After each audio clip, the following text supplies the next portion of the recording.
সত্যি বলতে কাচ্চি শুধু একটা খাবার না, এটা একটা ইমোশন। আর শুক্রবার মানেই ভালো মন্দ খাওয়া দাওয়া।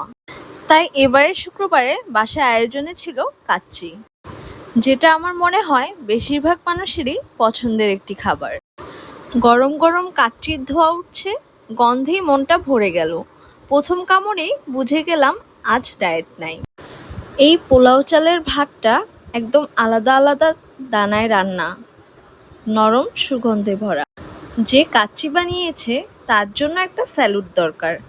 মাংসটাও একদম পারফেক্ট কুক হয়েছে, মুখে দিতেই মনে হয় গলে যাচ্ছে। আর মশলার ঝাঁজটাও ঠিক ঠিকই আছে। এই এক কামড়েই মনে হলো পৃথিবী থেমে যাক, শুধু আমি আর আমার কাচ্চি। আর খাসির মাংসে রান্না হওয়া কাচ্চির তো তুলনাই হয় না। আমার মতো আর কে কে এরকম কাচ্চি লাভার আছেন কমেন্টে জানাতে ভুলবেন না। এই কাচ্চির একটা গল্প আছে।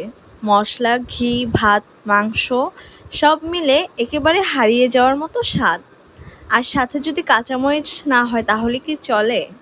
ঢাকায় যত কাচ্চি খেয়েছি প্রতিটা জায়গায় আলাদা আলাদা টেস্ট, কিন্তু এইটার মতো পারফেকশন খুব কমই মিলেছে।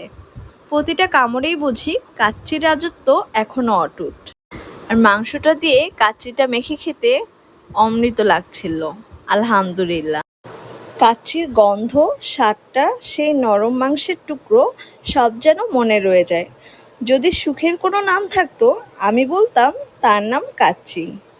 এই ছিল আমার কাচ্চি খাওয়ার গল্প। এক প্লেট কাচ্চি আর অসংখ্য হাসি। আর কাচ্চির আলুটা যেন কাচ্চির আত্মা। কাচ্চির নরম আলু, মাংসটাও জুসি, ভাতটাও পারফেক্টলি কুক। মানে এটা শুধু কাচ্চি না, এটা একটা ইমোশন। ভিডিওটা কেমন লাগলো জানাতে ভুলবেন না। আজকের মতো এই পর্যন্তই। Thanks for watching.